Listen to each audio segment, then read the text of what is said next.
It says we're doing it. We're doing it. We're live. Hey, everybody, welcome. Sitting here tonight with, there we go. All right. Sticks disappeared. Sticks is already in the background. Oh, and here goes Bago. That was Bago and Sticks in order. He back here tonight. He gone. He gone. That's right. So, yeah, let's change the banner from free show chat to whiskey. And then, oh, there. All I have to do is say it. It's like I've got a voice-activated autopilot in the background. Good stuff. All right. Are you ready to go, sir? Ready. All right. Fig, I hate to say this. Is there any way you can get just a little more closed on that curtain? Nope. Your backlight is terrible. No. Can't do it. Can't. It's. I broke your camera away from the curtain. I broke the curtain rod trying to get that fucker closed. I mean, it is hard down. So what I can do is spin the whole table around. Oh, everybody, hang on. We're going 360. There you go. Hold on. There we go. Is that better? There you go. Yep. Is that a little better? Oh, look at this. All right. Taco says hi. I see. Hey, hello. Tales with Taco, you good-looking bitch. Hey, Taco, you have the highest rated YouTube hit. We've got like 2,600 hits on the little story I put up about your practical joke. So that was awesome. All right. All right, folks, here we go. Let's see. Oh, I need to zero out the notes timing. And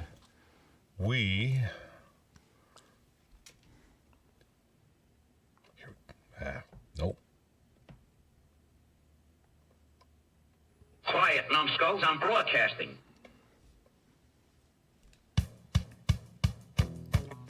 This here is a true story about crossing the pond at night in the world's smallest cockpit, on the tanker, through the weather. Oh, and to the tanker crew who did that, thanks a lot, we really appreciated that. I'm just kidding. No, I'm not.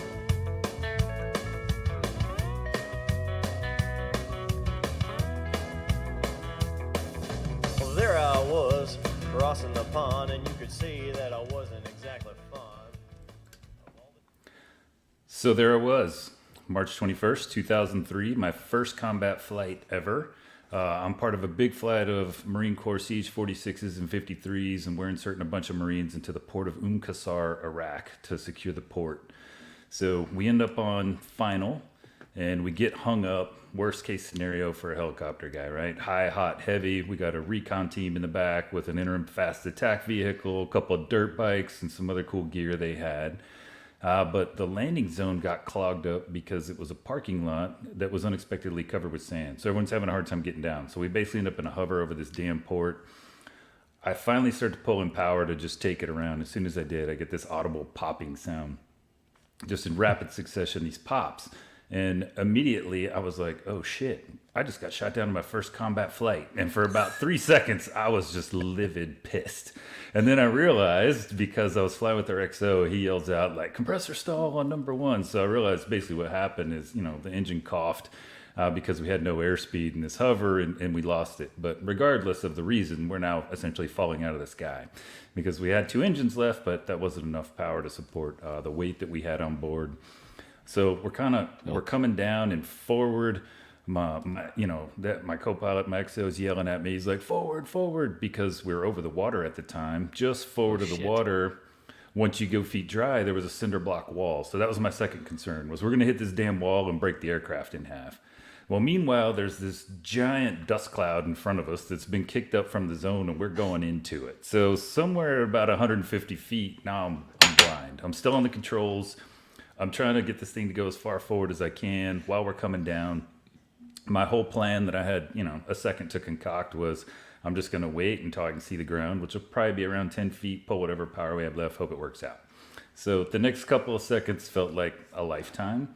But that's exactly how it worked out. I'm just leaning over my left shoulder, looking straight down, hoping I'm going to see the ground. I finally did, right around 10 feet as expected. Pull all the power we have left. We still hit the ground pretty damn hard. So we hit the ground, and we're not stopping. And I can tell we're moving forward, but I couldn't right away tell exactly what was happening. XO's yelling, brakes, brakes, brakes. And I'm like, I'm on the goddamn brakes. Like, it's not working. And then I finally realized what was happening is we were bouncing across the ground. So the aircraft finally comes to a stop. We're very left wing down, nose up. I've got a BIM light, meaning something's wrong with one of my blades. And the dust is clearing. Meanwhile, the recon Marines are amazing. They just jump off and jump right into a gunfight like nothing happened. Like they have no idea. They just assume we suck at landing or something. But they get off the aircraft. Dust clears. There's literally like 5 feet between our rotor arc and the aircraft in front of us. So we got lucky. We stopped just in time. Oh, shit. And so we're kind of sitting there watching this gunfight unfold around us. And the XO and I look at each other, and we were like, well, we're not staying here. Let's get the hell out of here. So we just pulled power, and at that point we had enough to get going with 2 and got the hell out of Dodge. And then he managed to get that engine back online in flight, took it back to Kuwait, landed, and everyone's a little rattled, I would say.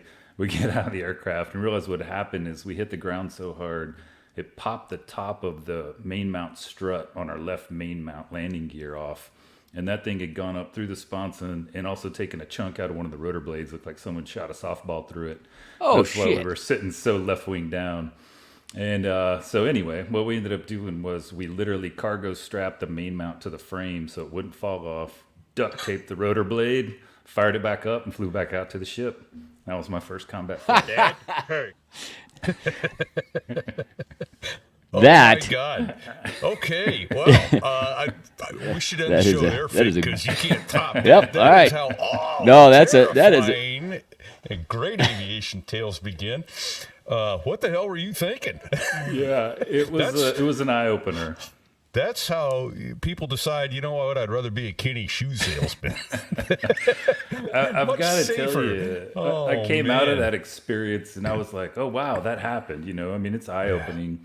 But honestly, I also acknowledge now, especially, like, I liked it. It was exciting. It was the most exciting thing that ever happened to me. I was ready to go Well, do you it were again. young and bulletproof at the time, right? I was as a very young much. Lieutenants are. So Yeah. Oh man. I was well, that greetings, guy. everybody. Repeat here. You're listening to So There I Was. I'm home tonight in New Hampshire. Where's my co-host, Fig? Hey, I'm out in Denver, Colorado for a few more days, and Nice. I am pleased to say we have with us Whiskey.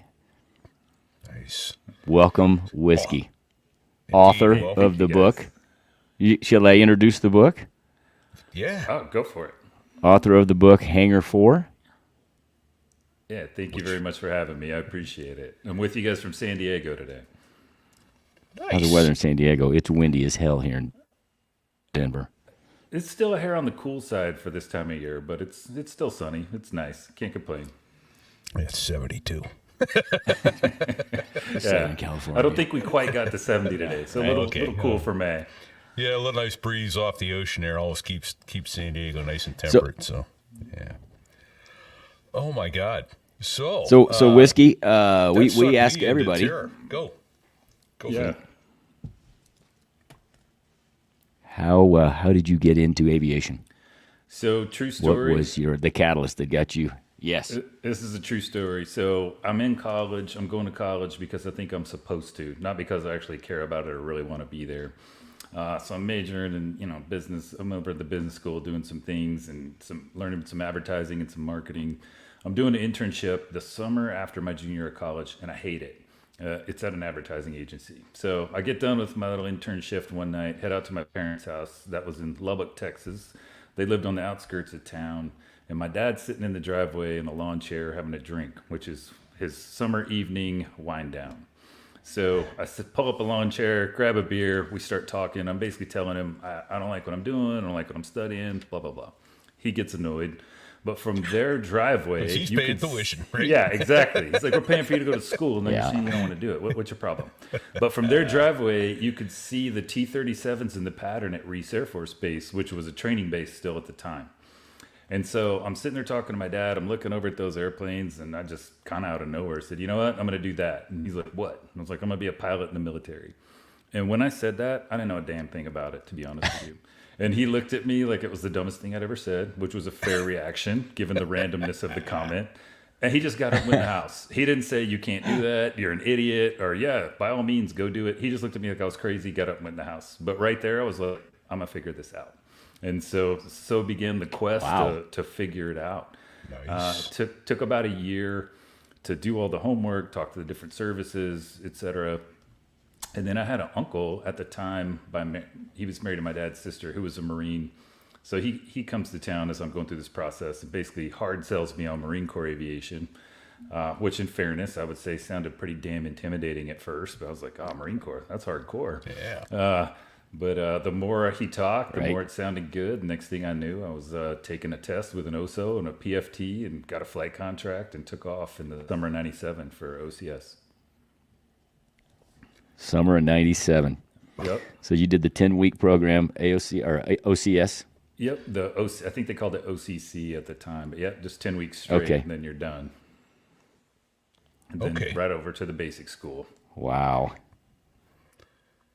That is, that's funny. I can see that. How about that? With an air contract. Sitting on the porch with Dad. Well, you figured it out, Marine. I did. I figured it out. That's awesome. Yeah, it worked out great. So you had the air contract. So did you have the attitude in the basic school, FigMac?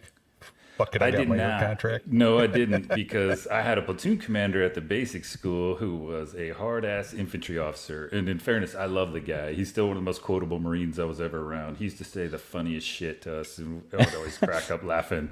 The one I'll never forget is, in a combined arms dilemma, the enemy doesn't know whether to shit or go blind. But he would say stuff like that constantly. Love the guy.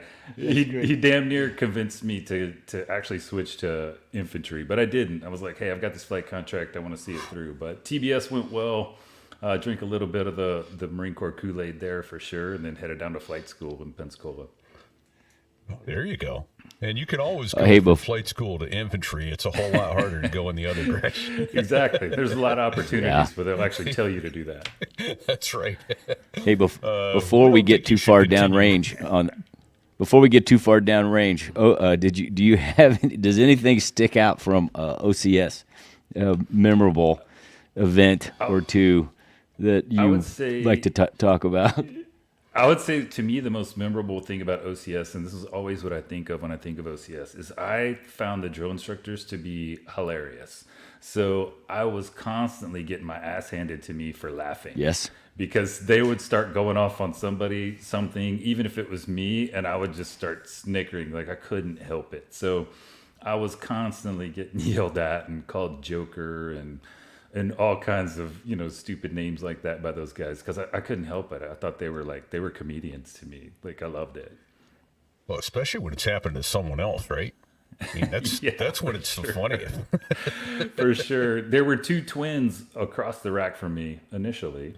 No way. They used to shake those two twins down pretty good, and I would start laughing every single time, every time. Ongoing joke about which one of you am I looking at and the whole thing, but it was funny. It was so funny. We actually had identical twins in my TBS class. Same thing. And they would screw with guys all the time as far as, who was in which platoon. So that's funny. Oh, man. Yeah, I loved it. But I was always in trouble for laughing. Always. Yeah.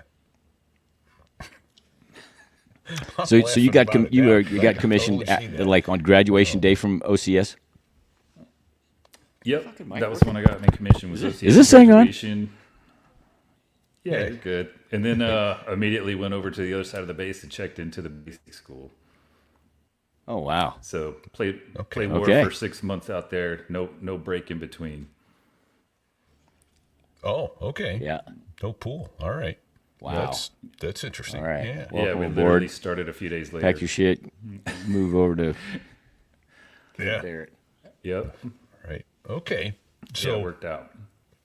So you make it down to Pensacola, and then where'd you go through primary and advanced? All in Milton?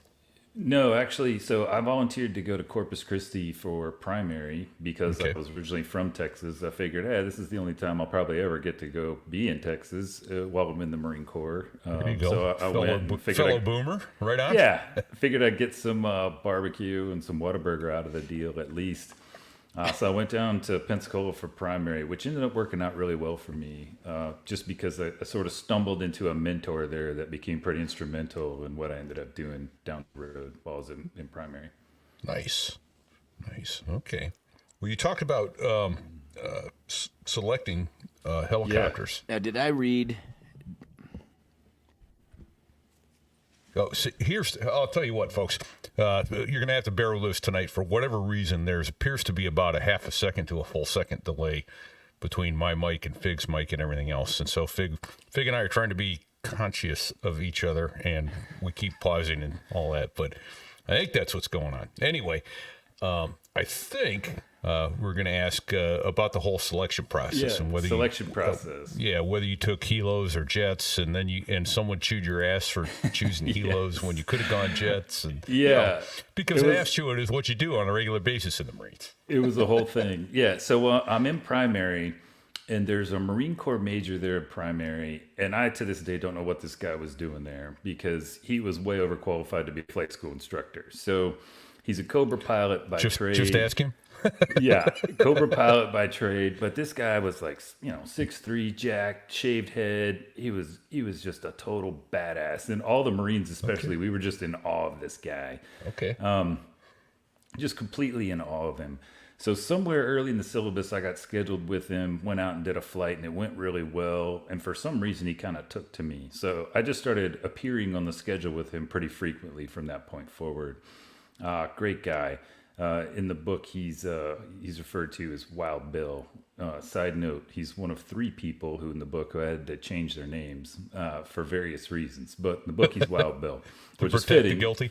Which is fitting, yeah. That was I borrowed that from G.I. Joe, the helicopter pilot. But anyway, this guy was he was awesome, and he was a badass. So I'm flying with him all the time. Nice. I'm drinking all the Kool-Aid that he's giving me. I'm buying everything he's selling. But I went to flight school, I think like most people, wanting to be a jet pilot, right? Like, they don't make movies about helicopter pilots, especially not assault sport guys. Like, it just doesn't sound cool. But flying with him slowly convinced me, like, you know what, maybe this rotary wing thing is cooler than I think it is. So it gets to be time to literally put my choices down between fixed wing, rotary wing, or Hercs. Heavies was the other choice. And I was kind of on the fence at that point between jets and helicopter. So I go to him and I'm like, hey, sir, I got to fill this thing out tomorrow. I'm still kind of wavering. And I'll never forget what he said. He looked me right in the eye and he goes, okay, here's the deal. He's like, in a jet at 20,000 feet, Mach 2 is just a number on a dial. But in a helicopter, 100 feet, 120 knots, looking into the man who's trying to kill you, that'll make your balls crawl up in your stomach. And I was like, okay, sold. Helicopters, done. Best sales pitch ever. So I put helicopters first. I got them, but I had good grades, like really good grades, actually. So they send me on my way. I head back to Pensacola for advanced helicopter training. And like when I get there and I'm checking in, some poor admin kid has got this note, like literally like a sticky note. And he's like, hey, Major so-and-so wants to see you when you check in. And I'm like, okay, I don't even know who this guy is. But next thing I know, I'm standing in this guy's office at attention. And he's like, hey, I've got great news. We've got your jet slot all ready to go, Meridian. We'll cut your orders and get you up there. We'll give you a week or 2 to get, kind of get your stuff together. And I kind of am looking at him confused. And he's like, what's the problem? And I was like, sir, I put helicopters first. Like, this is where I want to be. Like, this was a choice. Like, thank you. And he just went off, like, rips me up, up and down both sides. You dumbass, like, you should be a jet pilot. And here's all the reasons why. And I just stood there, like, just looking at him while he's reaming me.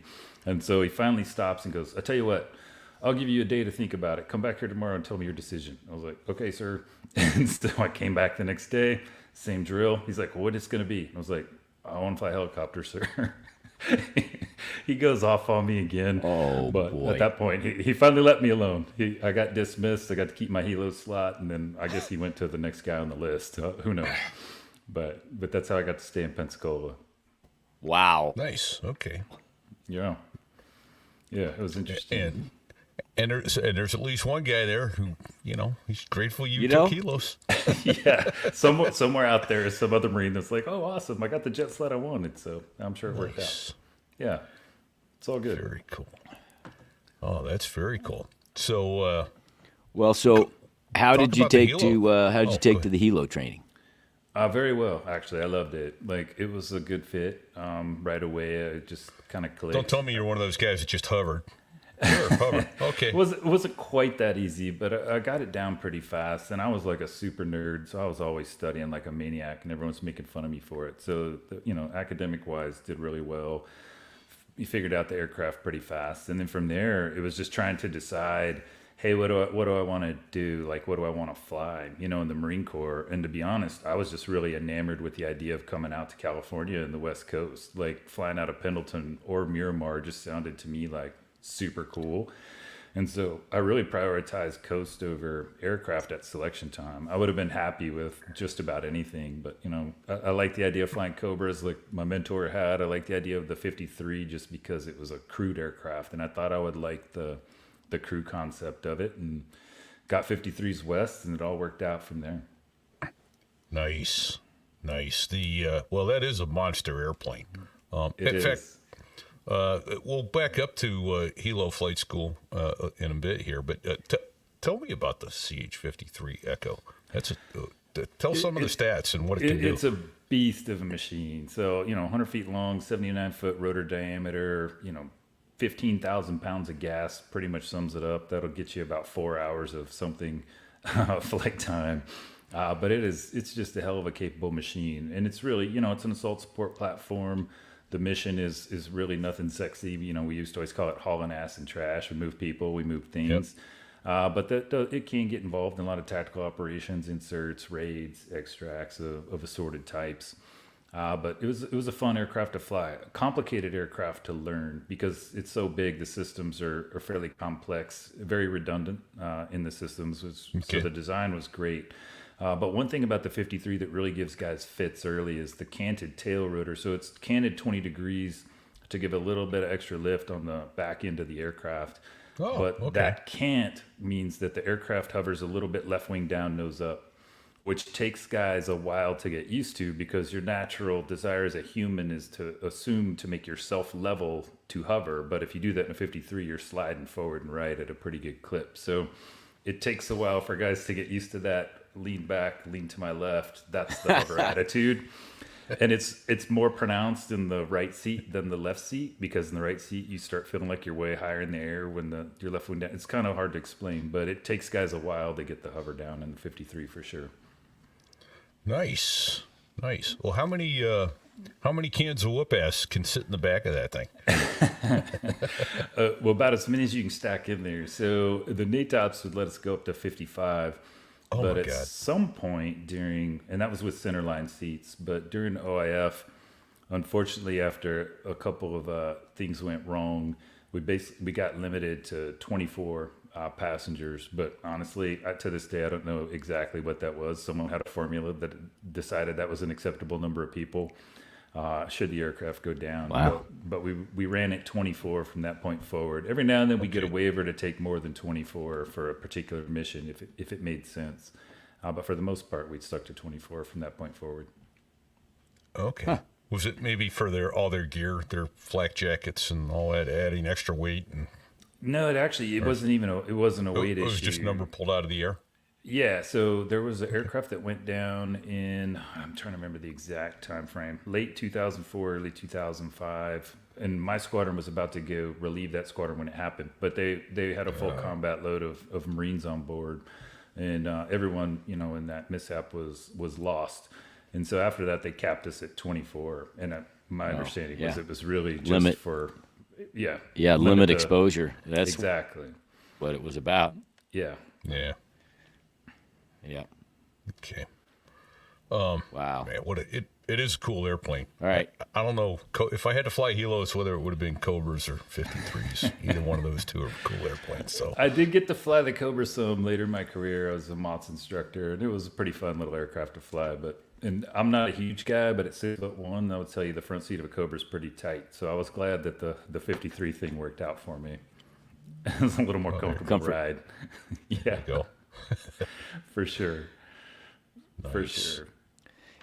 Hey, Whiskey, so when you opened with your So There I Was story, that was your first combat mission in March. What year was that? That was 2003, but it was actually my second deployment in the squadron. So my timing was either amazing or terrible, depending on your perspective. But I got to the fleet in December of 2000. So obviously, 9 months prior to 9/11, jump in the squadron, just, another co-pilot, like every other co-pilot, trying to stay off the skyline and work your butt off to become a decent member of the squadron that's accepted and can do their job.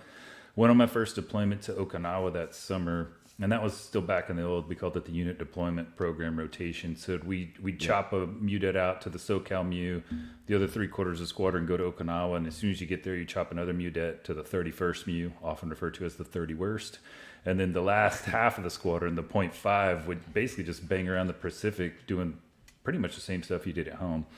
And so I was part of the main body on my first deployment, but it was a blast. I mean, we were just banging around over the Pacific, went to Korea and on some boondoggle with a det and stayed down there for like a week in Osan and, trying to drink all the OB lager they had in the city limits. Yeah. And, it was just like a big time we were having. I actually got promoted to captain on that det at a bar in Osan called the Whiskey A Go-Go, which is kind of fitting. But that was on September 1st, 2001. And we got back to Okinawa on September the 9th, and there's a typhoon bearing down on the island. So we did what any good Marines would do, went out and bought all the beer we could find, and we were hanging out. And Empty the Class totally. 6 So we're out. hanging out in this lounge we had in the barracks that was called the Echo Chamber. It was actually a replica of the sign over my shoulder. But we're just in there drinking beers and giving each other a hard time and doing what Marine aviators do when 9/11 happened. So it was nighttime there, and someone ran into the room and turned the TV on, and we just knew, like, oh, wow, everything just changed. Like, the Marine Corps as we knew it just totally changed, and it did. Yeah. So how long was it from then until your first combat deployment? It was a little over a year. So what happened is, that was September of 2001. Immediately there's this huge spool up. We're going somewhere. Yeah. For us, that ended up just being that we flew down from Okinawa to Guam via Iwo Jima. To this day, probably the most questionable thing still ever did in a 53. All that over open ocean time. Right. So, yeah, we got dragged by Hercs, of course. Oh, my gosh. Aerial refuel all the way to Iwo, spent the night, then on to Guam. We formed a special purpose MAGTAF, and the whole time we're like, how are we getting to the Middle East from here? Like, what's the plan? And of course, there really wasn't Are one. we tanking? So yeah, after about a month of that, we just went back to Okinawa and reset. So we ended up coming home that January, so that would have been January 2002, and then 1 year later, we deployed as a full 1.0 squadron to go to Operation Iraqi Freedom. Okay. So that was in January 2003 when we got on the ship here in San Diego, set sail for the Persian Gulf, and then got there, a couple months later and started doing all the stuff we were doing to build up to get ready for OIF. And so then that first combat flight was actually that March. So March 21st of 03, and that photograph there is actually me and our XO sitting on the sponson waiting to get told it was time to turn up for that mission that we had the hard landing. So that photo was taken about 2 hours before that happened. Okay. Wow. I'll try and put that in for those that are not watching, that are just listening. I will try to put that photo in on the podcast itself, because if you're listening on Downcast or Apple Podcast app, you can see the photos as I chapterize. So, well, very cool. Well, okay, we went way past flight school. Let me just ask, before we circle back around, was there anything memorable about flight school? Any funny thing that happened, or frightening thing that happened, or no? Honestly, okay. Flight school went eerily smooth for me, knock on wood. And I was constantly paranoid that I was going to screw something up, which is probably why it went okay. Like, I studied nonstop. I was always ready for my flights. But I got to do some cool stuff. Like in helos, we did a cross country and went down to Key West and, places like that. So I got to bang around the country a little bit doing cross countries and whatnot, which was a great experience. Okay. And was it just you and the instructor, or were there 2 or 3 students? So it was just me and an instructor. So I did a couple on a T-34 that were great. One of them was with that mentor of mine where we came all the way out to Yuma because he wanted to show me all the Yuma ranges because he loved them so much as a WTI, weapons and tactics instructor himself. I had no idea at the time that I would end up spending countless hours in those ranges later. Chocolate mountains. Yeah. And then once I was in advanced helos, we just did we would do cross countries where they take two students and we flew down to Key West and you and another student just alternate legs on the way down and back. But those were fun too. Nice. Yeah, good time. Nice. Flight school was good. That's awesome. Well, now obviously you did well because you had your choice. I did okay, yeah. That says something. That's saying something right there. Right? I did all right. Yeah, I did all right in flight school. It worked out well. But I was, honestly, I'll tell you, part of that was just I was hell-bent on doing well because, I went to school at Texas Tech. I had a, kind of a not impressive degree. I was not the pedigree guy when I showed up at OCS, and I was very aware of that. So I felt like from the very beginning, like, if I'm going to make it, I'm going to have to just outwork everybody. So that was really my tactic. So I just worked my ass off. And honestly, that's how it ended up going well. And then from there, have a little success early. It's like anything else in life. It just built on itself. And I just really kept that going the whole time I was in the Marine Corps. Nice. Yeah. Well, you became I a did the MONS same thing, instructor. but And that's because I was afraid of helos. Oop, sorry, Fig. Oh, you're good. Go ahead, Fig. I was just going to say it's an testament to your work ethic and how MOTS instructors aren't just made overnight. Yeah, that's, for sure. That's kind of a thing all by itself. It is. I will say, and though, I hope we're going to get into a little bit of that yeah. before this is over on. Yeah, we've talked about what MOTS is a couple times, but we've never really talked about the work that it takes to become a MOTS graduate, let alone a MOTS instructor. I mean, that's living, eating, breathing, crapping tactics and manuals and weapons 20 hours a day. It is, but I'll tell you, that was my goal, was to go to WTI and graduate as a student when I checked into the fleet initially. And I knew what it was really just because of the mentor I'd had in primary. And so that was kind of a goal I'd set for myself. So I pushed real hard to, anytime there was flight time available, I was throwing my hand in the air and I was taking it. I would do anything I had to do to get extra hops, extra sim time. And it didn't take too long for, the senior guys in the squadron to realize that that's what I was doing, or that I was willing to do that. And that helped. So it helped me pick up some quals a little quicker, earlier.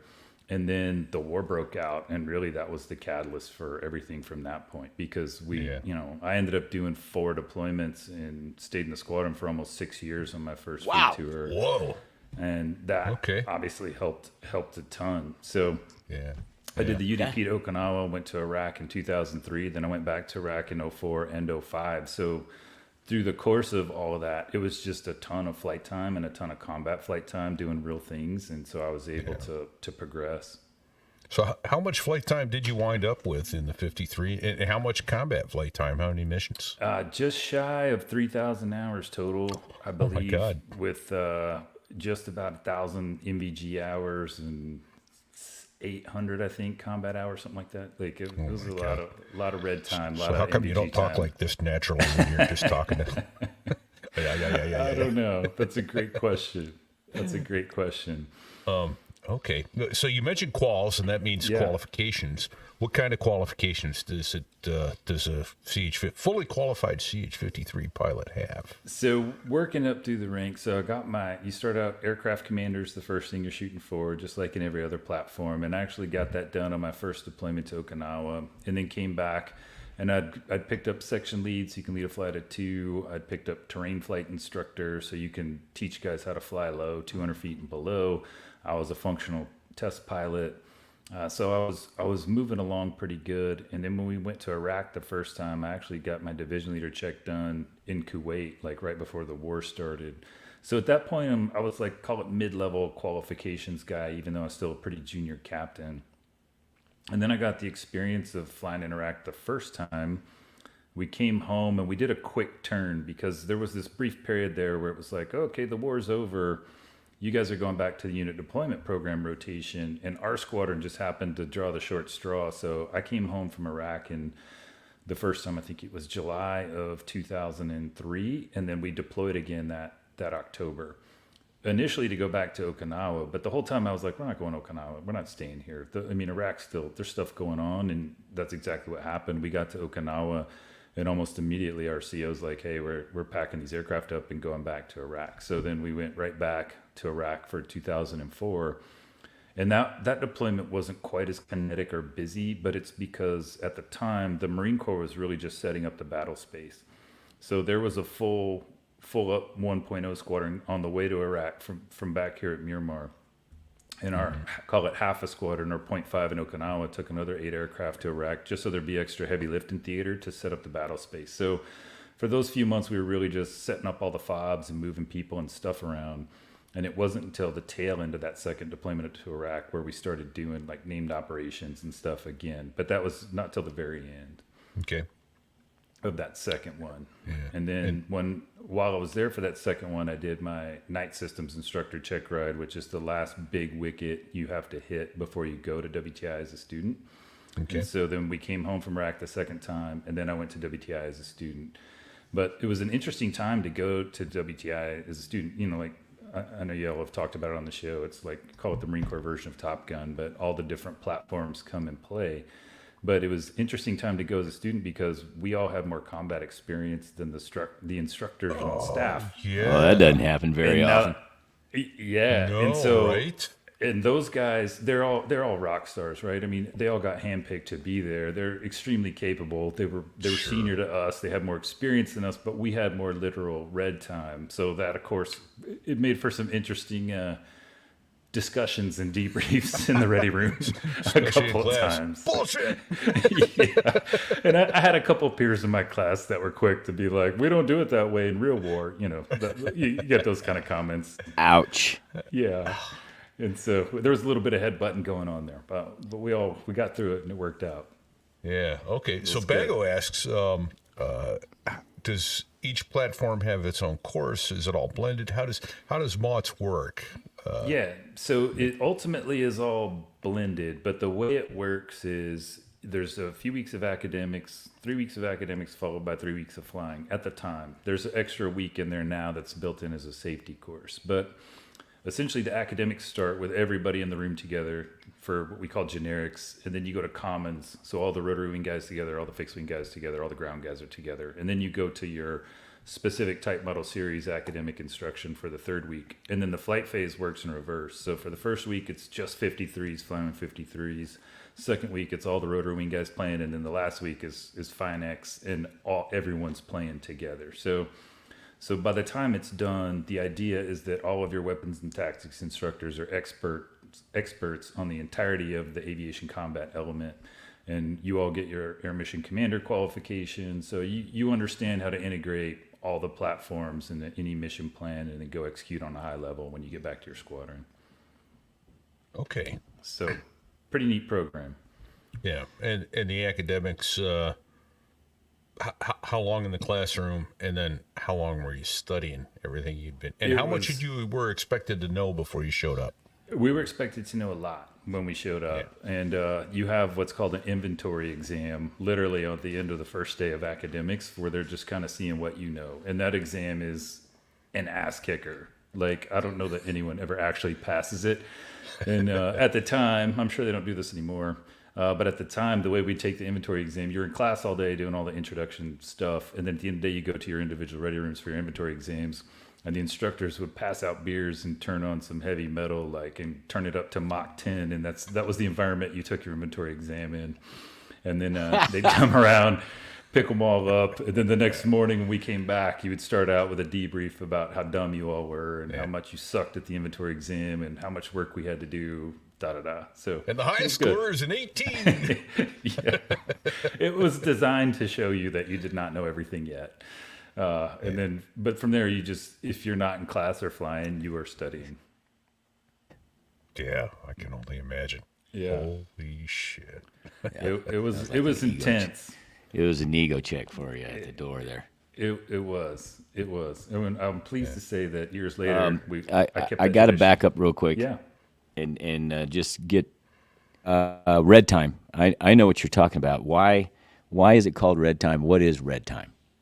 So red time, combat time, when it's logged in your logbook, is literally in red ink. In red ink. Yeah. Vice standard black. Right. I just wanted to get that out there. That's not really an acronym, but you said it, and I'm thinking there's going to be some people that don't know what red time is. So thank you for defining that. Yeah, fair enough. Sorry, I didn't think about that when I said it either. Okay. Hey, quick side question, and let's get back to Mott's and the progression on your career. How did you get from Okinawa to Iraq when you packed up on that? We put the aircraft in 53s inside of Air Force C5s. You can stuff two 53s in a single C5, and so that's how we moved them. But it's a pretty big operation. You got to take the whole rotor head off the 53. It's a lot that has to go into it. Then you literally also have to partially deflate the tires just to get that last couple inches you need to get it up the ramp and into the cargo bay of the C5. So we ended up with 4 C5s, 2 53s, and a couple of groups of Marines on each one that flew from Okinawa all the way to Iraq. And that second time we went back is when we first took over Al-Assad, which became basically the hub for the Marine Corps and really the coalition from that point forward in the war. But we were the first group of Marines to show up there and arrive at Al-Assad, and we were taking it over from the Army. So our initial turnover there was with the Army. So pretty neat. Oh, yeah. And so either Bago or Sticks has just put up the photo of a 53 being shoved into the nose of a C5 Galaxy. Yeah. It's wild. Is the tail portion just kind of halfway disassemble and fold down, or is it off? Well, the tail is built to fold for Navy shipping. So the main rotor blades fold back, the tail folds back. But to get it in there, we had to take the whole rotor head off for C5 movement. And then we put them all back together as soon as we got to Iraq and started going again. Asking a lot of your troopers.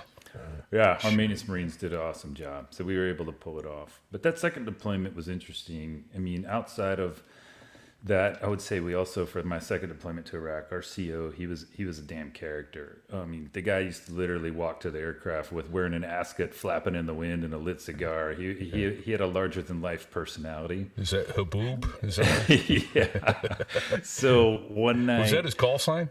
No, a haboob is like a big Iraqi dust storm. They were called haboobs. That is a great picture of a haboob right there that I sent you guys. Yeah. So we're out flying one night. It's a low light level night, and we're on our way back to our home base of Al-Assad. And I was flying with a co-pilot, a young guy. He was barely qualified to be on the damn flight. And our CO was Dash 1, was in the lead. And he used to do this thing where he would kind of edge towards, say, the hot spots. We always used to joke like he was trolling for fire or something. But so that's going on. And then I actually took the controls just in the nick of time because I was just randomly, because I'm like, hey, to the young guy I was flying with, I'm like, hey, let me show you something. So I grabbed the controls, and right when I took the controls, like everything just went haywire. Like it felt like we slammed into something, but we were still flying, but the gauges are bouncing around all crazy. And mind you, at the time, our tactics were to fly low level. So when this starts, we're at 200 feet. But what had happened is we ran into one of those haboobs, and because it was low light level, we never saw it coming. We just slammed into it, and now we're in it. So it's full instrument flight rules situation. We're inadvertent IFR in this crazy ass dust storm, but the dust storm. And this young guy's thinking, what a buffoon, man. I was flying just fine, and they give him the controls, and things go to shit. That poor guy, man. That poor kid. He was terrified, but I give him credit. He did a great job for me. He gave me great talkies because I was like, hey, look, dude, I need you to just be telling me what the rat out's doing. I need to know how high off the ground we are. That's the most important piece of information you can keep feeding me. But our vertical speed indicator, VSI, is like, it's just bouncing up and down because of the atmospherics are so screwed up inside of that haboob. But I just sucked in real tight to the Dash 1 where I could see him. Cushion? Oh. Yep. Well, no, I got right at probably the closest form I've ever flown in my life. And right then, our CO comes up on the radio and is like, "Little Sporty, you still with me?" And I was just like, "Yes, sir. I'm on board." And I just stayed basically welded wing with him all the way back. And it took about 15 minutes to get back to Al-Assad. and it was a really long 15 minutes. Felt like more like 15 hours. But Right. we got back and Right. and poked around until we found the runway and got down and made it through it. But it was a dicey flight, and we were very fortunate to walk away from that because there were definitely other crews in Iraq that ran into similar situations and it didn't work out well. Yeesh. Yeah. No Yeah. kidding. And Bago points out RADALT is short for radar altimeter. It's actually sending a signal down, telling you with a radar signal bouncing back, telling you how high you are off the deck. So Yeah. much Yeah. more accurate than a barometric altimeter in a storm like that. Yeah, it was a dicey flight for sure. It was one of the dicier flights I had. I mean, there were different times we got caught in the dust storms, and flying at night in Iraq and Afghanistan was always a bitch because there's almost never a horizon. When there's no moon, there's just nothing. There's no light to amplify. But when you ended up in one of those, it was real challenging. Well, how was the visibility in the cockpit? Because you're now breathing that shit in. It's not just. It wasn't too bad. We could still see, but yeah, as you know, you're flying NVGs, so you're looking through the goggles out of the aircraft. You're looking under the goggles inside, and it did almost look like there was haze, like there was a lot of dirt in the air for sure, but it wasn't keeping me from seeing anything. Yeah. But I wasn't too worried about it. Blowing dirt out of the snot locker for a couple days, though. Yeah. I bet after. It was legitimate. We all looked like sugar cookies by the time we got back in the building after we got back and shut down. That walk back to the building was rough. Oh, man. Definitely. But at least it was cool and comfortable in oh, no, wait. Never mind. Yeah. That place. Yeah, I had a buddy who he was a master sergeant in the Mass Guard, and they wound up getting deployed and going over there.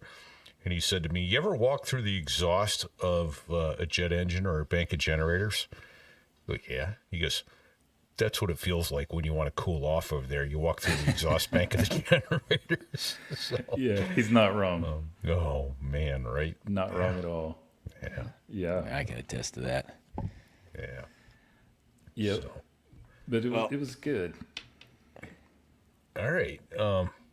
There was something more in my notes here about the CO too. So he lit a lit cigar around the helicopter. Yeah. Yeah, everybody loved that, I'm sure. I'm not saying the guys didn't smoke every now and then, but for the most part, it was a crew chief in the back, and they would do it back by the tail so it wouldn't waft up and you'd smell it. But it happened. But the CO was one of those guys that was bold enough. He just didn't give a damn. He just literally strapped into the aircraft with a lit cigar going, and off you go. He was an interesting guy, for sure. Nice. He was good. Oh, that's awesome. With the Yeah, he was fun. one of our earlier guests, Sugar, met JFK, and that was one of my favorite stories. And President Kennedy standing on the deck of a carrier goes, Yeah. "Oh, Anybody can I got smoke a out here?" anybody got- Everyone's like, "Can I smoke on a carrier?" "Yes, sir, Mr. President. It's your aircraft carrier. You can do any damn thing you want." That's hilarious. So yeah, That's right. good though. So yeah, right. I mean, Yeah. it's your aircraft carrier. You want to blow Yep. it up? It's all your. Yeah. But then that deployment was good. And so when we came home from that second Iraq deployment was when I went to WTI as a student. And there was like a whole bunch of crazy stuff that happened during that period while we were turning over. But really what was going on in theater was we were transitioning to fight the counterinsurgency. So when I went back to Iraq the third time, my fourth deployment on that first fleet tour, by that point, I'm the squadron WTI, and we dropped right into the middle of it, and things were going. It was kinetic. We'd figured it out, so to speak, like how to bring this fight to the insurgency. So that deployment was really busy.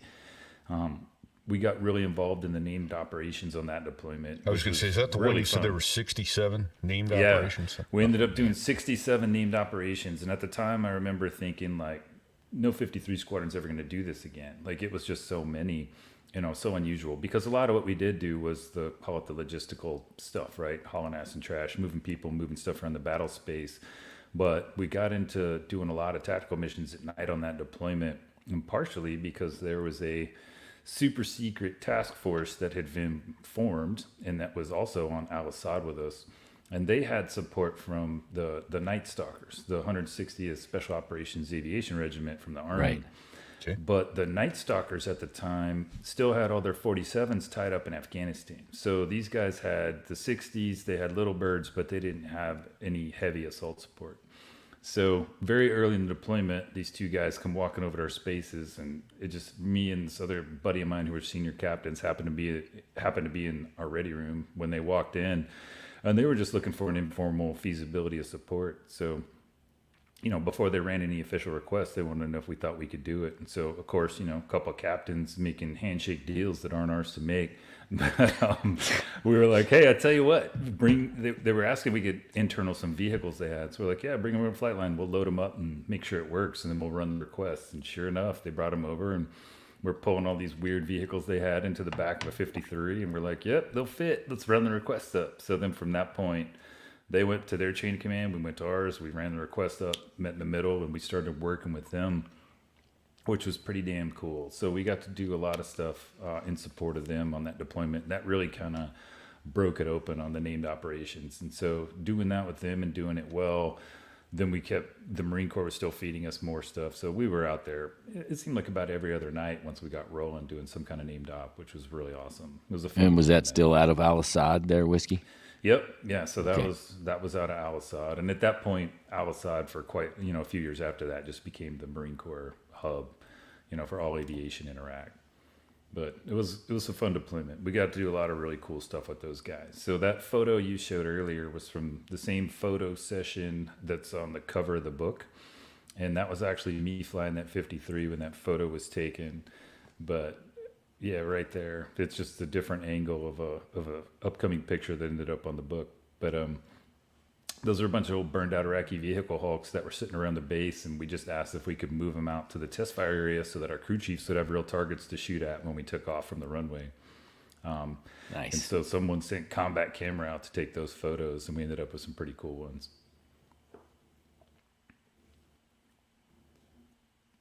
That's an awesome picture.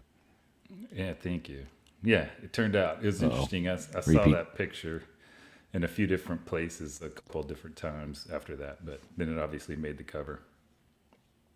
Nice. Yeah, no, and let me tell you, folks, you're going to get sucked in from the first chapter to an amazing story. This is a great book, Hangar 4. I was shocked to see how many squadrons shared one hangar space there at Miramar. Yeah. Never heard of such a thing. Yeah. We're on, so that's cool, especially a squadron with so many big airplanes. It's not like it was a bunch of tiny airplanes in there. Yep, right there in the middle of the Miramar flight line is Hangar 4. Still home to the 53 squadrons to this day. That's it. So it was neat, and obviously I ended up using that as the title of the book because I did all my fleet time on the West Coast, and so it was kind of like the central place the story keeps coming back to. So I did, like I said, almost 6 years my first tour. So then after that third Iraq deployment, I got asked to go be an instructor at MOTS 1, which was awesome. So I went and did that for 3 years. I figured if I couldn't be flying in the war anymore, I may as well be getting the next generation of guys ready to go, which was Right. cool. Yeah, it was a really rewarding tour. Then they spun me through a year at command and staff, and then right back to Miramar, went right back into the squadron and took a jet to Afghanistan, which was pretty badass for sure. Because for that one, I took half the squadron to Afghanistan, and they were doing this weird thing at the time where they were taking half a squadron from the East Coast and half from the West Coast and mashing them together to form a full squadron in OEF. So in our rotation, I was the dead OIC from the West Coast, but the East Coast squadron brought the flag in the CO. And that ended up being a great deployment. There was some natural, say, call it friction early, because you got, half a unit from one coast, Right. half from the other. And, I think most people who spend any time in the Marine Corps know definitely East Coast, West Coast, a little bit different. Yeah. Generally in how they function. But we were able to work through some of that early, which was good. And then from that point, it was off to the races. And again, we ended up getting mixed up with the 160th Special Operations Aviation Regiment, because early in that deployment, we deployed in January, and in March, they were running a mission out on the Pakistani border. and they ended up rolling a CH-47, one of their 47s over, and only a 53 can pick up a 47. 47 can't self-recover, so we got tapped to go run what we call a TRAP mission, Tactical Recovery of Aircraft and Personnel, to go get that aircraft. And it was the coolest mission I ever got to plan and fly by far, for sure. And so we got a call, you know, it was around 1 a.m. one night, and telling us it was there. And then it was, I see Taco's comment down there. He's not wrong. That's about Iraq, though. But we had basically the night to plan that 47 recover, and we had to strip about 5,000 pounds off of our aircraft to make the math work. But even that left us with no power margin in the plan, which the CG didn't like when we briefed him the next morning, our commanding general, because we're always supposed to have at least a 5% power margin, you know, just for safety purposes and just to give yourself an out. But we didn't. But we planned it, and we ultimately got told the next day, hey, yeah, you guys are going. So we took off, flew out to the Pakistani border in the middle of the night where this thing was, met up with the task force guys at a forward operating base that didn't exist, that they called home, put the finishing touches on the plan to get in and out of the objective area. And then we went in there and got that thing right at sunrise, which was awesome. And we did it right at sunrise because it's the coldest time of the day. So for lift purposes, it just made the math, you know, best case scenario, but we pulled it off. That's a great picture right there. It's showing you guys slinging it. Yeah, I can see it. It is a great picture. Yeah, 53 carrying a CH-46, 46, 47? 47, yeah. Yeah, so almost the same thing. And then Bago actually put something up on our Facebook group the other day about it was a 53. It was slinging an F-35 and tanking on the back of a C-130 at the same time. Well, he's got it there handy. Look at that. That just happened. That just happened. And people on Facebook are going, that's bullshit. That's Photoshop. That didn't happen. Not possible. I don't know which of those four pilots is more crazy, the two in the 130 or the two in the 53. But, or the person who said, you know, all they have to do is pickle that 35 into the ocean. When things go to shit. Yeah, they just did that. I think it was last week, but that's a 53 kilo, the new one, and so it's got a little bit more lift capability than the Echoes that I flew had. But awesome aircraft. But we did do some training at Mott's, especially where we'd go up to the tanker with external loads under the aircraft. It was challenging. There was a picture a little bit ago of. Or no, somebody sent me one of our listeners sent me an email with a picture of looked like a Humvee or two slung under a 53 while it was tanking. Yep, you could see the basket in the corner of the picture. Right. Yep. Yeah, we used to do that with the students at WTI. It was great. It's a fun evolution. It's tough though. It's tough. All right. I'm going to change the subject. Well, actually, I have a quick question for you, Whiskey. First, Afghanistan. What year were you there? We went in January 2011. And were you flying out of one of the FOBs, or?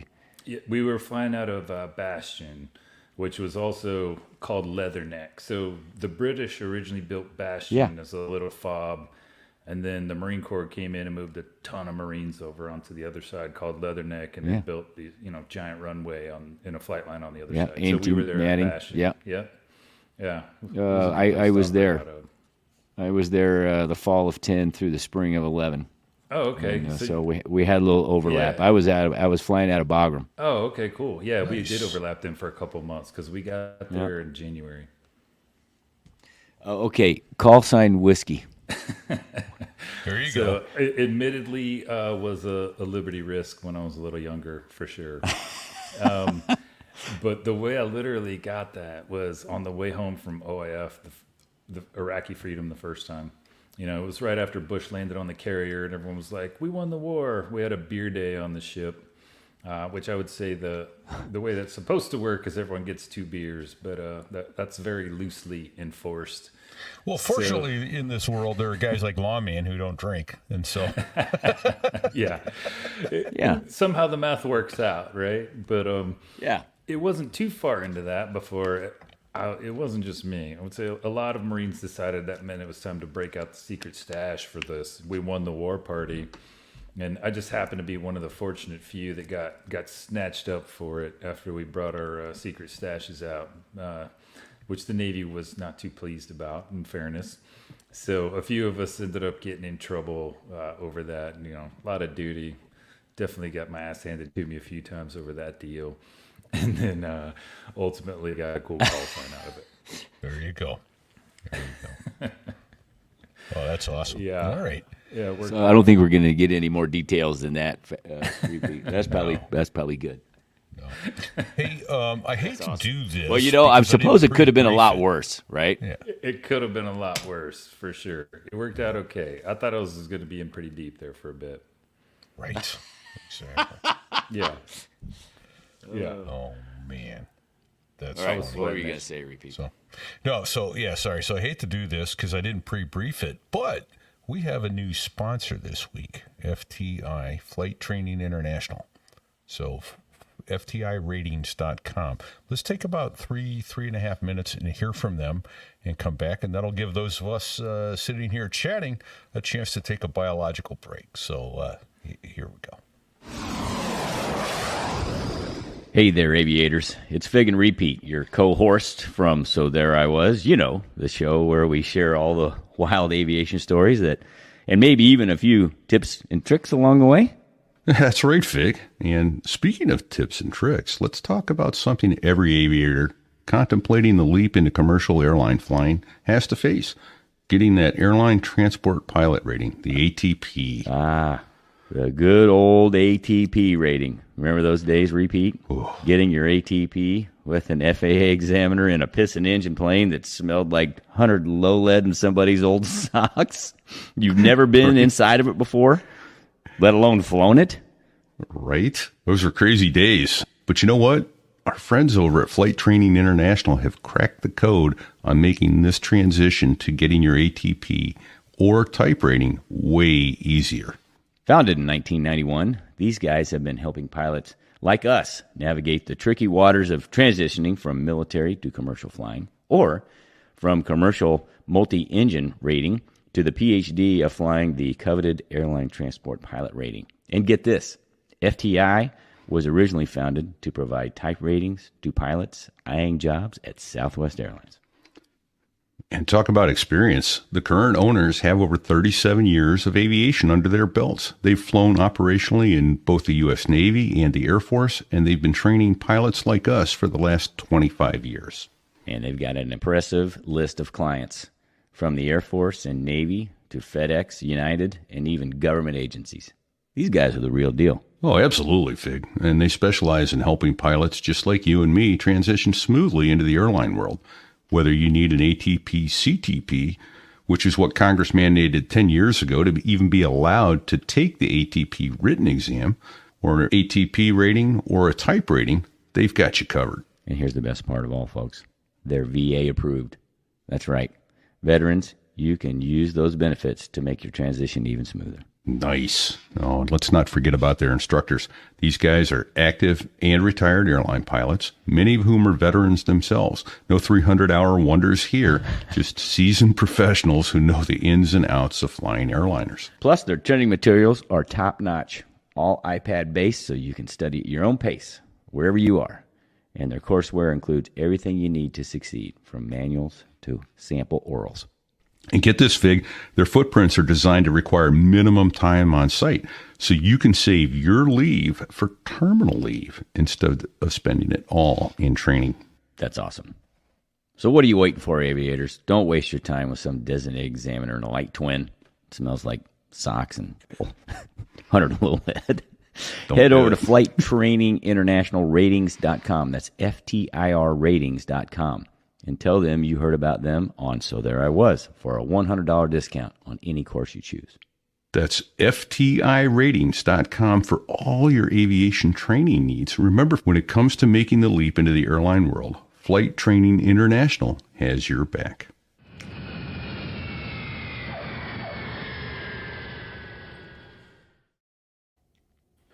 So, good thing the inside of a 53 probably never smelled like old socks. And, It smelled like hydraulic fluid, dirt, and stale sweat most of the time. right? Yeah, Right. for sure. Brutal. Yeah. And you mentioned earlier 7 deployments. You didn't know whether you hit it right or wrong. I would argue that your bride probably says you hit it wrong. Yes. Yeah, it was challenging to try to balance all that with home for certain. And I was very honest about that in the book too. Like Yeah. I put that element in there, how difficult it was to, I used to think of it as like, it's like you're living on 2 different planets simultaneously. You know, the one is Marine aviator and you're deploying all over the world and getting into gunfights and doing all this crazy stuff. But then you're supposed to come home and try to act like a normal dude. Easier said than done, for sure. Bouncing back Right. and forth. Yeah, exactly. And that brings me up. There was a word that you used in your book, and we use it all the time. And I don't think we've ever talked about it on the show before, Fig, but it's something most aviators are pretty good at, and that's compartmentalization. Oh, yeah. Oh yeah. Yeah. How did you acquire that skill? Or was it just practice? Or I think it was, what? honestly, it was somewhat out of necessity, but I did have a good foundation for that. Growing up, you know, my dad was a high school football and baseball coach in West Texas, and he was a hard ass. So he was on my case pretty good. And then I went across town in high school and played for another coach who was just old school hard. Guy ended up retiring years later as the winningest high school baseball coach in the United States. But so those 2 guys, growing up with them, had gotten me pretty good at, call that controlling your emotions in general. You know, staying in the right headspace. You know, and obviously they were teaching it from a sports angle, but it was very handy in what I went on to do in the Marine Corps. But I got very adept at controlling my emotions for certain, especially in the aircraft.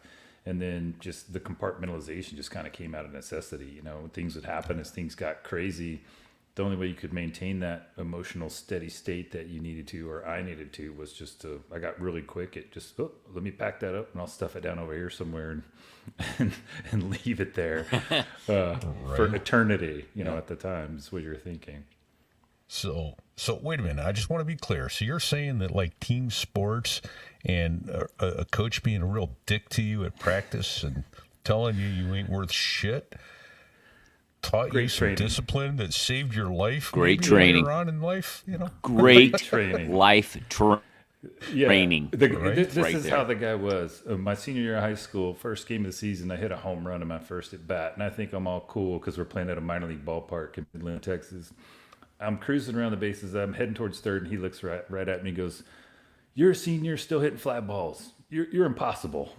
Like, he was pissed because he was the line drives, ground balls guy. Like, so it didn't matter that the ball went over the fence. It wasn't what I was supposed to do. But, you know, having a background with someone like that certainly was helpful going into the Marine Corps and everything I did later. Yeah. No wonder you were laughing at the drill instructors. Yeah, they were funny, but yeah, you know, you've been being yelled at for years. Yeah, I was pretty used to it. Right?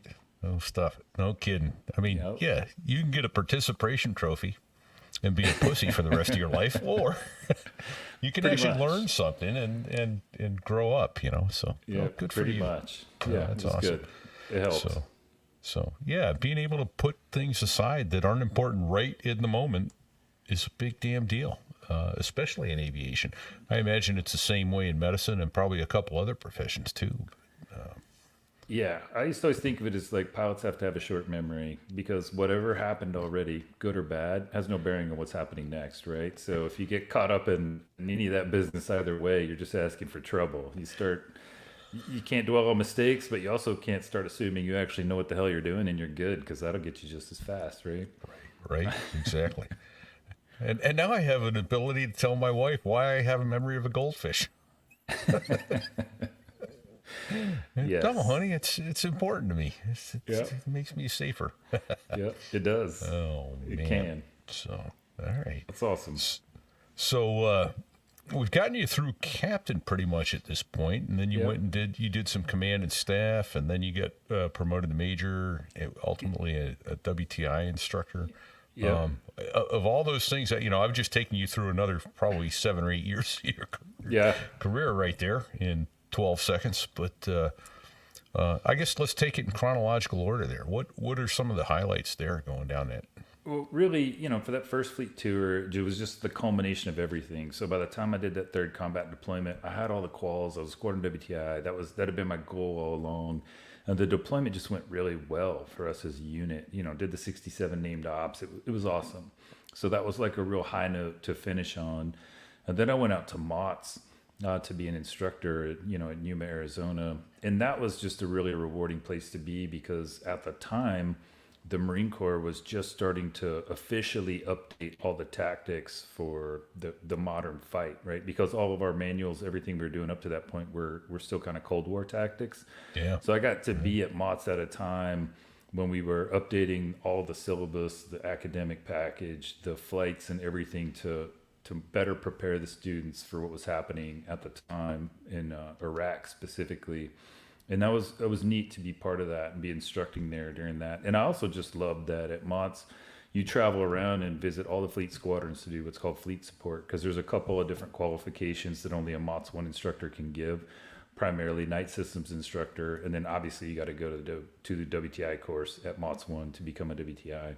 But so I enjoyed that too, because I got to travel all over the East Coast, West Coast, Hawaii, and fly with the squadrons to do fleet support. And that was a good education as well. Set me up well. Yeah. Okay. How many how many years active duty did you do there, Whiskey? Right at 20, actually. So when I went to MOTS, I was getting close to 10 years because I went in 2006. Stayed there till 2009. So I crossed over the 10-year mark while I was there. Decided, or I should say, my wife and I decided to go ahead and stay around for another 10 years while we were at MOTS. And so finished up there, did the quick turn through command and staff, then went right back to Miramar. Did the Afghanistan deployment, which was a great deployment because after we did that mission with the Task Force 160th, we recovered that 47 for them. It was just game on, and it really opened the floodgates. So I, like I said earlier, I didn't think we'd ever do, or a 53 squadron would ever beat the 67 named ops mark from 2005, but we ended up doing 144 on that Afghanistan deployment. So we got on a clip where we were basically doing one every night. And thankfully we had a squadron that had the depth of crews that was possible. But I was the OPSO, so I was getting to orchestrate all of that, and I had a great team of company grade WTIs, of course, but we were able to put a plan together week in and week out that supported it all and then went and made it happen. But it was a really dynamic deployment for certain. Okay. Well, Here's a good question from that's a better question that just came up on the bottom there. Listener Mark Miller says, "How much could you inform the change of tactics using your experience, or was the syllabus change handed down from above?" Because my question was going to be something to the effect of, was it like when you went through as a company grade and all these guys that were there as instructors had less combat experience? Now, I imagine when you went through, there were not many guys that had less combat experience than it totally students. Flipped on its head because the generation of guys that I went to MOTS with as instructors were the guys that had done 2-3 deployments to Iraq already. So, and that was true for the entire building. So every type model series was that group of people. And so there was a little bit, I would say, of guidance from above as we were updating all the tactics, but for the most part, it was really just us, the instructors. So, and I remember at the time thinking like, damn, this is how this works. You got a bunch of senior captains and really kind of junior majors that had just been doing it for all those years, but we were considered to be, the experts and the guys to come up with it. And so we really, everything we did from the academic and the flight syllabus was really us. And we got some guidance from our commanding officer, who was an awesome guy. But for the most part, it was just what we came up with and decided, hey, this makes sense. And this is how we need to train and how to get these guys ready to go. And we tweaked it. It was really cool. Nice. Oh, that's awesome. It was cool to be part of that. And so the other interesting thing I saw in your book was, talked about company grade, field grade, and then there's obviously flag grade. So company grade is lieutenants and captains, field grade is majors through colonel, and then flag grade is generals, obviously. But you said, as lieutenants and captains, you hated the field grade guys, particularly the majors. And then you had to hate yourself when you got promoted to major. So that is how I felt about it. 100%. Right? I spent so much time as a captain hating on the majors that once I became one, I was like, damn it. Now I am one of them. Now what am I going to do? And it took a while. And fittingly, the Marine Corps had me wear that rank longer than any other rank I ever wore. So I think I was a major for almost 7 years. And I felt like that was my penance for all the smack that I talked about majors when I was a captain. But in fairness, they weren't all bad. There were a couple of great ones I was fortunate enough to serve with. Sure. But it's still general principle. We always gave the major shit about pretty much everything growing up in the squadron. Okay. And then that photo that you just put up was me and my captain WTI when we were in Afghanistan in 2011. So I was part of the problem at that point. That's when I was a major and was the OPSO for sure. Beautiful. So you were the OPSO for the entire squadron, but the OIC for your squadron det, which became part of the combined squadron. Exactly. Right? Is that what I read? Yeah. Okay. It was a unique relationship. So I kind of had some added responsibility there, and in fairness, sometimes I handled that well. Sometimes I could have handled it better, for sure. But it's in the book this way, and I said it in the very beginning of the book. But I kept a journal the whole time I was in the Marine Corps. It's a super nerdy thing to do, but I did, and I had it.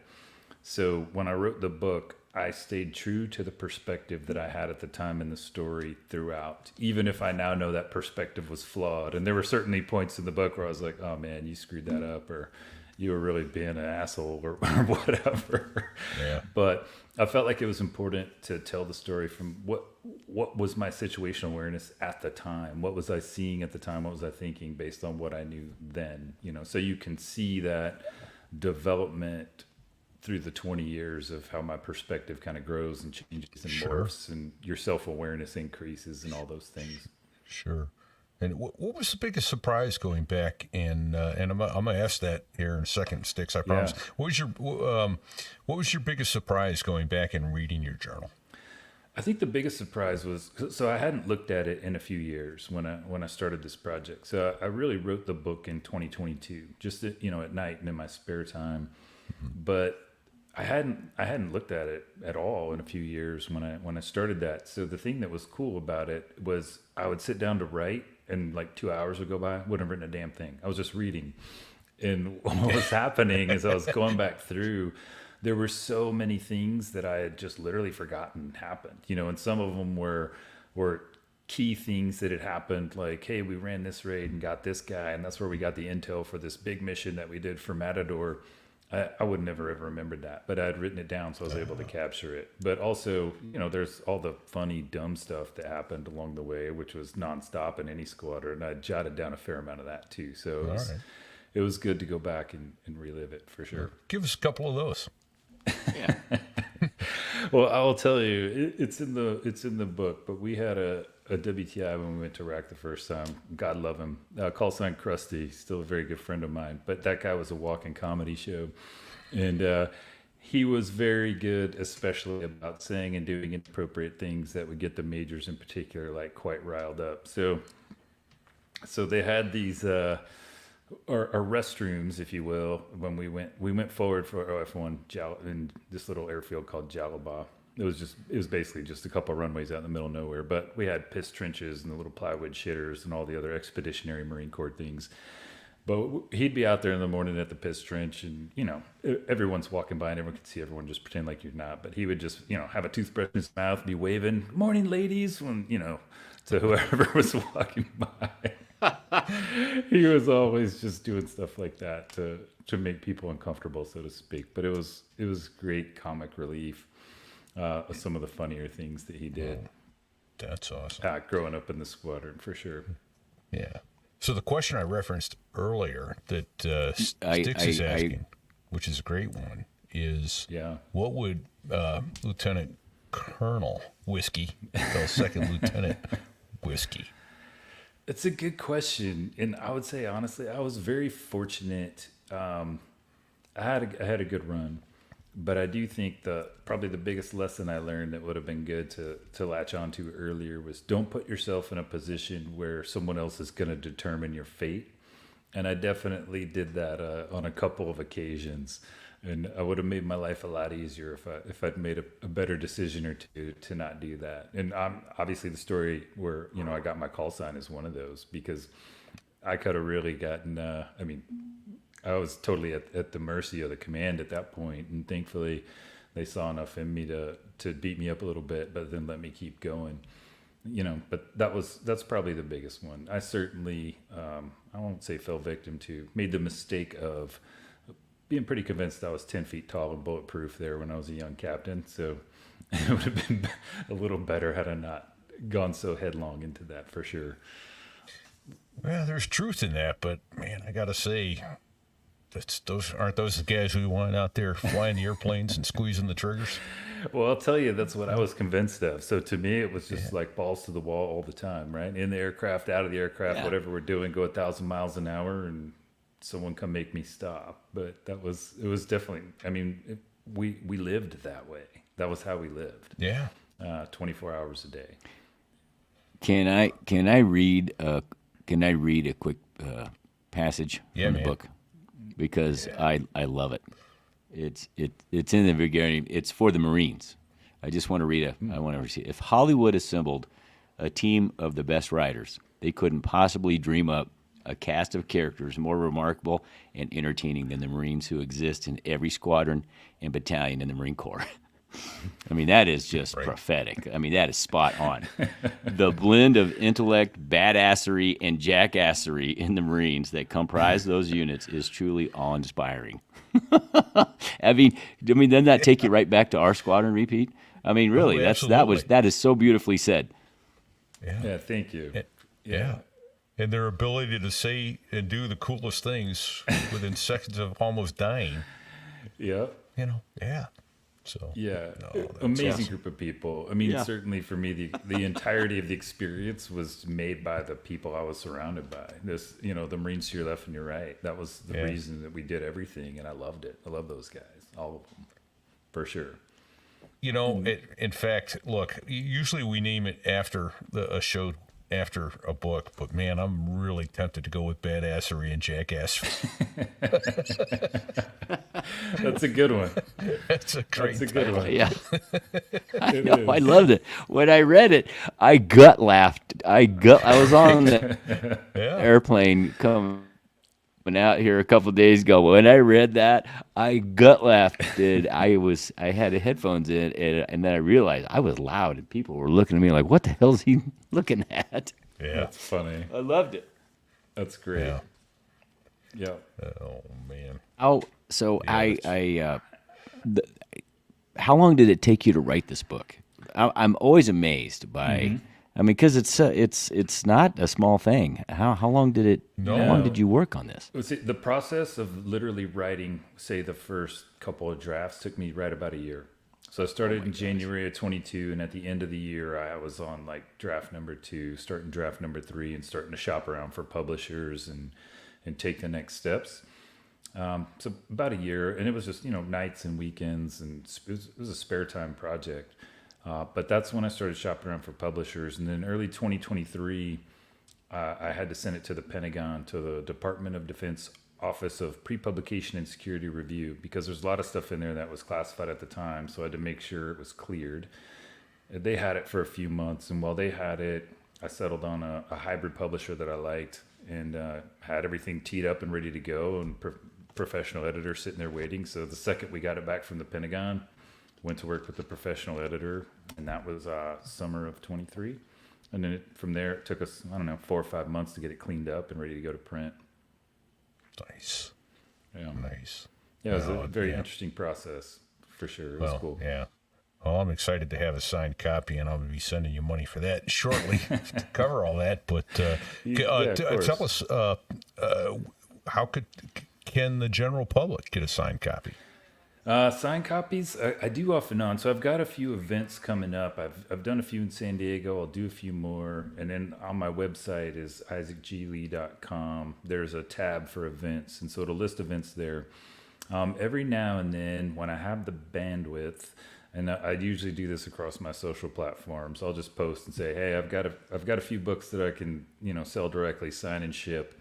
And so I'll generally do them in batches. They'll, tend to be like 20 here, 20 there, just Nice. honestly for logistical purposes, just because if I totally open up the floodgates, I might have to quit my day job and just sign books for a couple of weeks. Right. Right. Does, So every now does and then Sync I do House help that. you out with that? I wish, yeah. I wish. Yeah, it's all Sync good. House being the bride, commander in chief of the Yeah. house. Yeah. Yes. No, that is totally time that I'm spending not doing other things that maybe I should be, for sure. There you go. Okay. Yeah, but it's been good. But it's on Amazon, BarnesandNoble.com, the usual places. Yeah. Hangar 4. Well, that's impressive. Yeah, thank you. Well, that's awesome, man.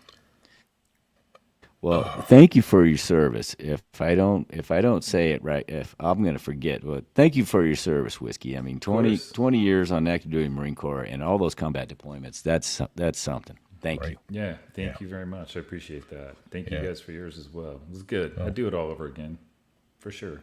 I get it. I I would get too. it. But and the question is, would your wife and would your girls, that's, Yeah. that's, They- it's, I think it's harder on them sometimes. It is. I mean, maintaining that balance of some kind of home is definitely difficult, and that was a big part of my decision process when I transitioned out at 20. Things had gone well. I had an opportunity. I probably could have stuck around. Most likely got promoted at least one more time or one more time. Oh, yeah. But it was. I just felt like at that time it was time to get off the train. Give the kids a chance to Get off the settle down. crazy train. Yeah, yeah. So, and really, that was are as you- much for the family as me. If you don't want to say live, it's okay, and I totally get it. Or do you still fly? Or what I do you not do as actually. well, No, I what do you don't. do So as a I- retired Marine? Yeah. So I decided that I wanted my last flight to be in an operational 53 squadron. So ultimately ended up with command of one of the West Coast squadrons out here, HMH 462. And my last flight with them, the day before my change commands, the last time I flew an aircraft. And I decided that ahead of time. But I got this wild notion Wow. a couple other times in my life where I wanted to just do something totally different, that when I got out of the Marine Corps, I wanted to do something totally different. So I actually networked like a maniac, did a bunch of homework, and transitioned into, running operations for businesses, like business operations. And I've been doing that for the last several years now. So worked for one company here in San Diego for about a year and a half, and then got bored, started a consulting company, and then ended up with another company that I've been with for the last few years. But I run operations for the company, which is, at this point, I think we have about 600 total employees. But it's not much different than the way I describe what I do now in operations is it's like being the OPSO, the AMO, and the XO all rolled into one job. So everything's my fault. That's the way I think of it. Yeah. Yeah. It's a good time. So I do There's that, there's do the some heavy- volunteer there's the heavy work. haulers. Yeah, do some volunteer work with a couple of nonprofits that help our Marines and sailors out here in San Diego. And when I'm not doing that these days, I'm doing book stuff. So that's been a fun little side project for me, for sure. There you go. Oh, that's awesome. Well, that's outstanding. And you told me, and I forget how you phrased it, so forgive my old man memory. Yeah. You were the first Combat 53 pilot to write a book about it? Well, this is the first book that's come about right flying 53s in combat and OIF, OEF. I think there is like a very like an older book that someone wrote about flying Alpha Model 53s at the tail end of Vietnam, or that was part of the story. But assault support, hauling ass and trash is not something that's really been written about. There's a couple of the Task Force 160th guys have written books, but no Marines. Recently. So it was cool to just kind of capture that piece of history too on behalf of the community and get it out there to what that was like. Oh, yeah. No, that's huge. And now, and a 53 Alpha and a 53 Echo are practically different airplane, and very different airplanes in that sense. For sure. We still had some 53 Deltas around when I was on active duty. And actually, when I was at Mott's One, we still had Deltas, so I got qualified in the Delta too, so I could fly with those students. But there was a big difference between the Delta and the Echo for certain, and so I'm sure the jump was even bigger from the Alpha to the Delta to start with. Yeah. And now they've got the Kilo, which is a completely different damn aircraft, systems-wise, fly-by-wire and glass cockpit, all the whiz-bang stuff, where the 53 Echo was still all very old school, control rods and steam gauges. Right? No, that's amazing. Yeah, in fact, we got some Brad Silcott photography. What is it? BDSaviationphotography.com photos up on the live stream right now that they're awesome. putting up. But I can't imagine what the Kilo's like. Holy smokes! It's a beast. It is definitely a beast. Yeah. So I'm telling you, there are experienced aviators on the Facebook group going, "That's bullshit. That's Photoshop." It's like, no, this is on navair.mil. It really happened. So yeah, it's not. Wow, It's very amazing. real. That picture that he just that Bago just put up, or Sticks, it made the two Humvees look tiny hanging under that 50. There it is, hanging does, under that right? 53. It does. They look like toys, and those are not small vehicles. No, those 53, those Humvees, man, you drive down the highway next to one of those things. It will, you don't want to hit one. Well, Yep. Whiskey, we And have imagine sucked there's an armor hour on and there, a making them weigh half extra. out of your life, and it's gone really fast. And I want to say thank you. It good. might be time to wrap this up and let you get on with the rest of your beautiful Southern California day. Right. It sounds good. Thank you guys. I appreciate you having me. It was a blast. Well, indeed. And thank you for your service. we thank gonna- your bride and your children for the birthdays and anniversaries and all that stuff missed. That was, Yeah, we'll do. that was, Yeah. what can you say? Thank you are inadequate words for what those military families do to help let our veterans and active duty personnel make it happen. So Yeah, absolutely. Yeah. I will definitely do that. Thank you guys for having me. yeah, glad to do it. Fig, who else? Awesome should we, book. Roll some thank yous in here. Thank you. Awesome book. Yeah, Hangar 4, Isaac G. Lee, Lee. Go get it. It's a fun book. It's a fun read. Yeah, thank you guys. Yeah. Fig, who else should we throw some thank yous at tonight? Fig, did we Let's see. lose him? There he is. Off the top of my head, it's right on the tip of my tongue. Let's see. He's the guy that has Backbeat Media. That's what's his name? Starts with a D. Dave Hamilton. Dave Yes. Hamilton, yes. Yeah, we got to say thanks to Dave Hamilton. Thank you, brother. Indeed. And he's got 3 shows of his own: the Gig Gab, the Business Brain, and the Mac Geek Gab. Fantastic podcasts. If you're a podcast fan, and we hope you are because you're listening here, those are good shows worth checking out. So, we have a glossary. We've thrown out a few terms tonight that we may not have covered before. So there I was.us/glossary. And if we don't have something in that glossary that you want to see, Fig, what do you think? How would you write to us and tell us to get that? Well, repeat at sothereiwas.us, fig at sothereiwas.us. If you want a really smart answer, it's sticks at sothereiwas.us. Absolutely. Hey, I noticed it was warmer today. We opened our pool. That tells me it's bikini season. Where would you go to get a bikini, Fig? Well, we have a merch store at sothereiwas.us/merch, which has, amongst other awesome things, a bikini. A So There I Was bikini.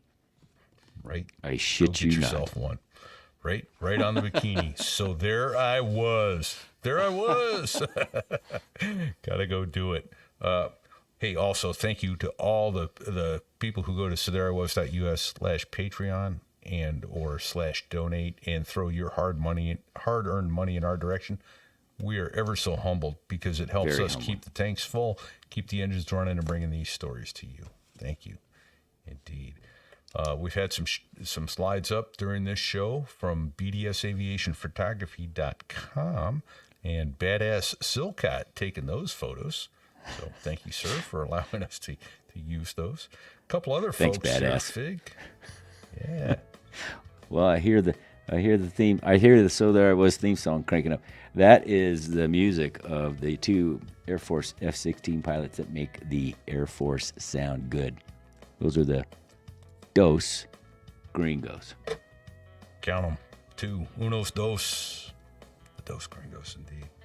So, I don't know. They In have honor great- of having they have great another music. Rotorhead Not on the one show, bad song. Fig, what do you think until next week? What advice can you give our folks? Don't sit on the collective. Don't do it. Right? Right. Don't do it. I don't know shit about the collective, but it sounds like a bad thing to sit on. That's all I'm going to say. Right. So Exactly. there I was, crossing the pond, and you could see that I wasn't exactly fond of all the shit I was wearing on that day. Now an F-16 is cramped enough, but it's even worse with all that stuff supposed to save your life. But we knew there was no way. Hey. Cause when you're going down the North Atlantic, man, it's over. What? He said it's over. Mistakes were made.